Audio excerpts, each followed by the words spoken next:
साथ संगत जी, प्यार से कहना धन निरंकार जी। कि सही मायने में वही इंसान जी रहा है जो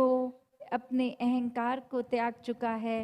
एक विनम्र हो के अपना अस्तित्व, अपनी आइडेंटिटी खो के जब जीते हैं तो फिर इस परमात्मा की आइडेंटिटी ही हमारी बन जाती है। जिस तरह एक पानी की बूंद अगर चाहे वो नाले में से निकल के नदी में आए या कहीं और से, वो अपनी यात्रा एक पूरी करके बहती बहती इस सागर में आ जाती है, तो वो अपने उस नाले वाली बूंद की अस्तित्व को खो के फिर उसको एक उससे भी ऊपर की उपाधि, एक उससे ज़्यादा कुछ मिल जाता है। उसको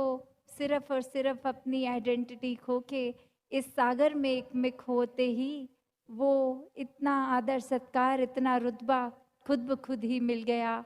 वरना वो अगर जिद पे अड़ी रहती कि नहीं, मैं तो इसी नाले में रहूंगी, मैं विशाल सागर में नहीं मिलूंगी, तो फिर वो वहीं की वहीं अपनी अकड़ में।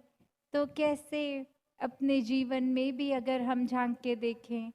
कि किस प्रकार एक जीते जी मृत्यु हासिल करनी, कि अपने अहंकार को छोड़ के एक जीते जी जब हम इस विनम्रता पूर्वक जीवन को अपनाते हैं, और वो वही बात जो दासी हर सत्संग में रखती है कि इसको करना संभव कुछ समय के लिए तो तब होता है, कोई दिखावा कर सकते हैं, किसी के सामने अपना इम्प्रेशन अच्छा करने के लिए अच्छे व्यवहार, अच्छे बोल कर सकते हैं, पर एक हर समय अंदर से बाहर तक का जो ये यात्रा है हमारी, ये इनसाइड आउट, उसको कैसे हम हर समय अपने आप को अच्छा रखें। वो ही बात जो समागम के लिए जो लाइन हम बार बार सुनते हैं, रूहानियत और इंसानियत संग संग। जब इस परमात्मा के साथ हम अपने मन का नाता जोड़ लेते हैं, इसको देखकर, इसको अपनाकर, जिस तरह मराठी में भी कहते हैं एकला जाना एकला माना एकवा, कि कैसे पहले अपने इस अस्तित्व को जो हमने इतना बड़ा बना लिया है और वाक्य में तो उसका मोल कुछ है नहीं, उसको सच में अनमोल करना है तो किसी अनमोल चीज़ के संग से ही वो होगा, और कोई ऐसी चीज़ नहीं जो खरीद के महंगी से महंगी ले लें, कुछ और रूप में नहीं। ये जो भक्तों ने हर समय एक सच्ची दौलत कही है कि ये राम रतन धन, ये परमात्मा, ये सच्चा है, ये अनमोल है, इसकी तो तुलना है ही नहीं किसी और चीज़ के मुकाबले सांसारिक। तो जब इसके साथ अपने जीवन का एक मोल डाल दिया, इससे एकमिक हो गए, तो जीते जी वो मौत मुबारक मौत है कि जब हमारा अस्तित्व ही खो गया तो वहीं एक हर चीज़ भी जीवन से चली गई। जैसे एक और कहानी उदाहरण जो दासी को इसी उपलक्ष्य में आ रहा है कि एक इंसान किसी वृद्ध आश्रम में जाता है और वहाँ देखता है कि कोई वेंटिलेशन अच्छी नहीं है। एक बहुत ही गर्मियों के दिन पहले ही तो बहुत ही गर्मी हो गई है।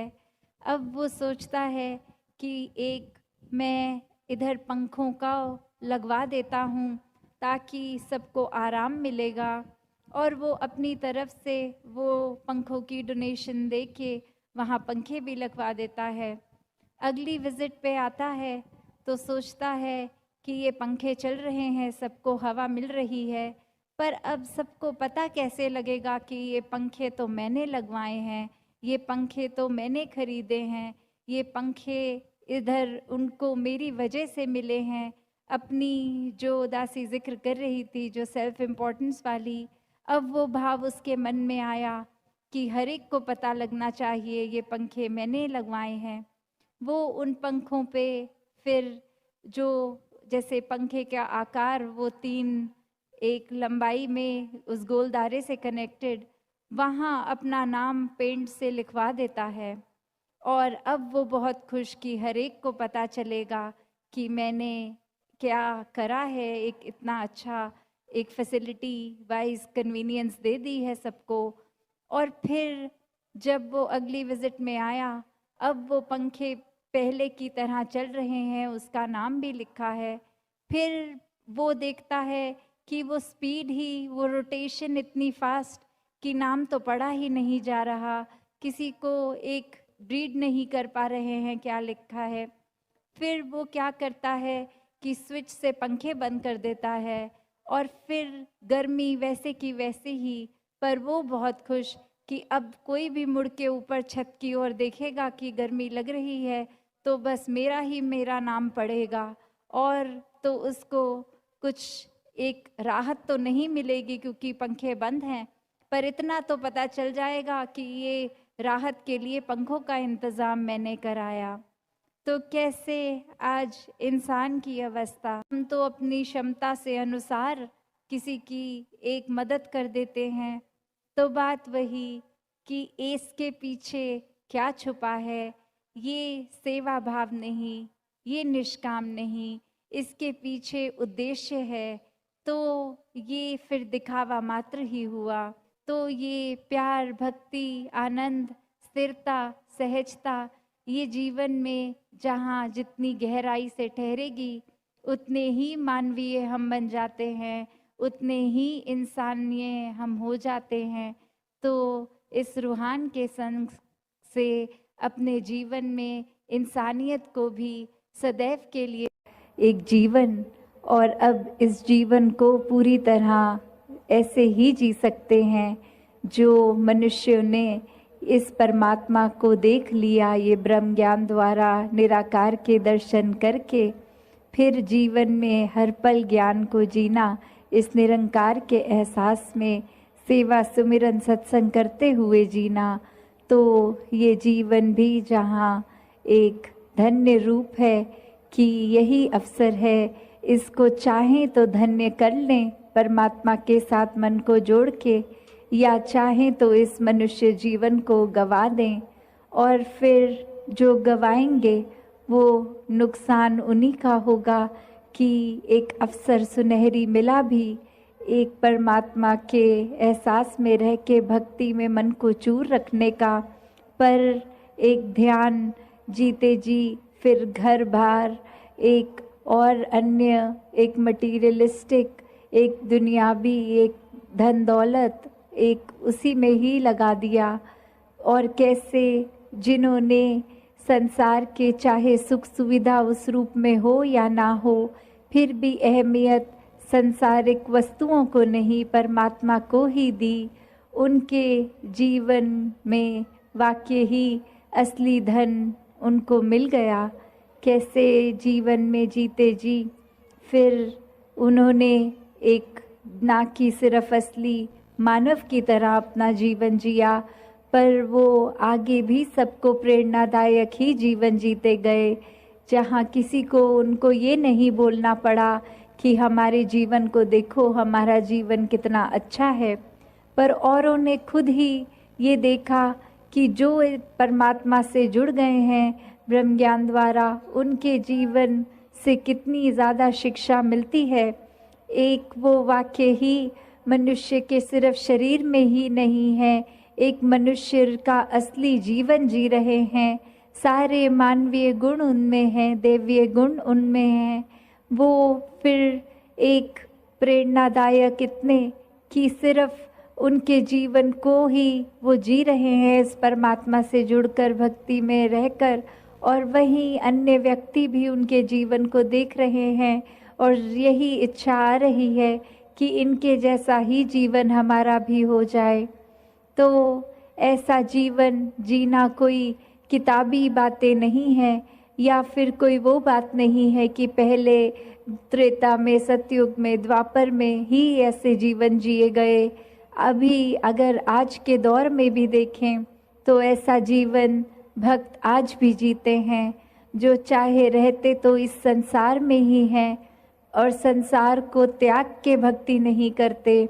इस संसार में, इसी घर गृहस्थी में, धन दौलत एक रूप जो भी हो, चाहे वो रोजगार बड़ा हो छोटा हो, उसी रूप में रह के परमात्मा का धन्यवाद भी जहाँ करते हैं, वही एक परमात्मा के आश्रय अपने जीवन को हर पल चलाते हैं कि जो परमात्मा ने दिया उसी में शुक्राना, ये परमात्मा का धन्यवाद।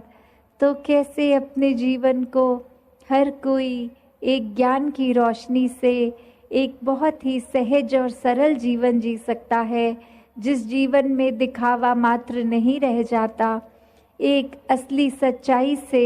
इस परमात्मा से जुड़कर जीवन में खुद भी एक अपने रोशनी ही करा जा सकता है। फिर वो मन का ठहराव अपने आप आ जाता है। तो भाव वही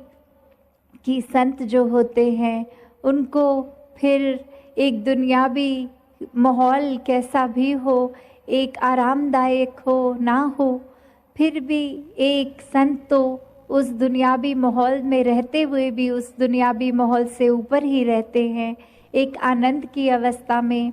हर स्थिति में खुद को एडजस्ट करते हुए कि एक जहाँ स्थिति जो है उसको अगर वो सही भी करनी है तो उसमें प्रयत्न करना है, एक अपने दुनियावी रूप में अचीवमेंट सपने बनाकर उस तरफ चलना है। पर अगर परमात्मा को मंजूर नहीं और वो एक कार्य उस तरह से ना हो जैसा सोचा रखा है,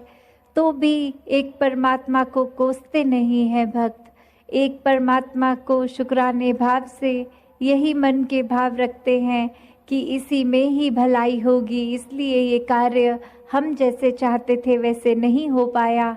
तो कैसे अपने जीवन को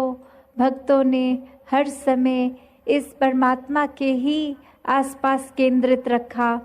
कि एक दुनिया में हर दिन कैसा भी समय आ सकता है, पर ये परमात्मा ही है जिसके आश्रय एक अच्छा और बुरा समय दोनों ही आराम से कट जाते हैं, जहाँ फिर ये मन में सोच नहीं आती कि एक जीते जी बेचैन है और जीने के बाद जब ये मौत हो जाएगी तो इस आत्मा का क्या होगा।